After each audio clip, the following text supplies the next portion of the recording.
नमस्कार। हिंदी साहित्य और सृजन में आप सभी का स्वागत है। जैसा कि थंबनेल देख के आपको पता चल ही गया होगा कि आज हम किस विषय में बात करने वाले हैं। तो आज का विषय है उपन्यास साहित्य। इसके अंतर्गत हम उपन्यास शब्द की व्युत्पत्ति यानी उपन्यास शब्द की उत्पत्ति कहाँ से हुई, कैसे हुई, इस बारे में हम बात करेंगे। और उपन्यास को विभिन्न विद्वानों ने किस प्रकार परिभाषित किया है, उनकी दी हुई परिभाषाओं को भी हम आज इस विषय के अंतर्गत जानेंगे। तो आइए शुरू करते हैं उपन्यास साहित्य। हिंदी साहित्य जगत में उपन्यास के प्रादुर्भाव से पूर्व यानी उपन्यास के जन्म से पूर्व मनोरंजन के साधन केवल नाटक और कविता ही थे। किंतु आधुनिक युग में साहित्य के विभिन्न अंगों में से उपन्यास को जितनी लोकप्रियता प्राप्त हुई उतनी अन्य किसी विधा को नहीं हुई। तो आधुनिक युग में उपन्यास सबसे लोकप्रिय विधा के रूप में और एक महत्वपूर्ण अंग के रूप में हम सभी के समक्ष रहा है। प्राचीन साहित्य में उपन्यास शब्द के लिए कथा, आख्यान, आख्यायिका, बृहद कथा आदि शब्दों का प्रयोग किया जाता था। आधुनिक समय में उपन्यास शब्द का प्रयोग एक साहित्यिक विधा के रूप में किया जाने लगा है। हिंदी साहित्य लेखन के क्षेत्र में कहानी और उपन्यास सर्वाधिक समृद्ध विधाएं रही हैं। इनमें जीवन के विविध पक्षों, संस्कृति, सभ्यता आदि को समेटता हुआ उपन्यास तत्कालीन परिवेश की झलक प्रस्तुत करता है। उपन्यास का शाब्दिक अर्थ है उपधन्यास, अर्थात उप यानी निकट और न्यास का अर्थ है सामने रखना। अर्थात उपन्यास का शाब्दिक अर्थ है उपन्यासकार पाठक के सामने अपने मन की कोई विशेष बात या नवीन मत रखना चाहता है।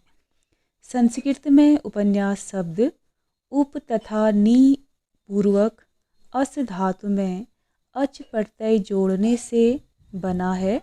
इसका अर्थ है समीप रखी हुई वस्तु, क्योंकि उप धन नी धन अस से क्रमशः उप का अर्थ समीप, समीपत्व यानी समीप, नी का अर्थ नैकट्य और अस यथार्थ स्थिति का अस्तित्व बोध होता है।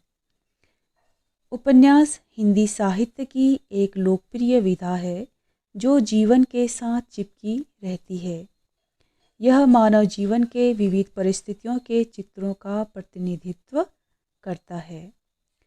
अंग्रेजी में उपन्यास को नाविल NOVEL नॉवेल कहा जाता है। नॉवेल शब्द इटालियन शब्द नाबिला से बना है, जिसका अर्थ है सूचना। हिंदी में नॉवेल के लिए उपन्यास शब्द का पहला प्रयोग 1875 ईस्वी में और बंगला में नॉवेल के अर्थ में उपन्यास शब्द का प्रयोग भूदेव मुखोपाध्याय ने 1962 ईस्वी में किया। यानी जो उपन्यास शब्द का सबसे पहला प्रयोग हिंदी में हुआ है 1875 ईस्वी में, उसके बाद बंगला भाषा में इसका प्रयोग किया है भूदेव मुखोपाध्याय ने 1962 ईस्वी में। उपन्यास को मराठी में कादंबरी और गुजराती में नवल कथा कहते हैं। उपन्यास सम्राट मुंशी प्रेमचंद लिखते हैं, मैं उपन्यास को मानव चरित्र का चित्र मात्र समझता हूँ। मानव चरित्र पर प्रकाश डालना और उसके रहस्यों को खोलना ही उपन्यास का मूल तत्व है। इसी प्रकार डॉक्टर श्याम सुंदर दास भी उपन्यास को मानव जीवन की कथा मानते हुए लिखते हैं। उपन्यास के अंतर्गत वह संपूर्ण कथा साहित्य आ जाता है जो गद्य की प्रणाली से व्यक्त किया गया हो। उपन्यास मनुष्य के वास्तविक जीवन से घनिष्ठ संबंध रखता है और वह प्रत्यक्ष या परोक्ष रूप से उसी की कथा कहता है। इस प्रकार उपन्यास एक विशाल सरिता है जिसमें व्यक्ति समाज का प्रतिबिंब निरंतर पड़ा करता है। यह सरिता निरंतर गतिशील है, इसीलिए प्रतिबिंब भी गतिशील रहता है। तो ये आज हमने उपन्यास शब्द की उत्पत्ति और कुछ विद्वानों द्वारा दी गई हुई परिभाषाओं को जाना।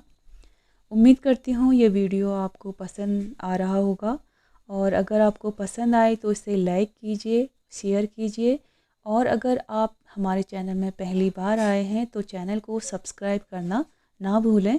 वीडियो पूरा देखने के लिए आप सभी का बहुत बहुत धन्यवाद।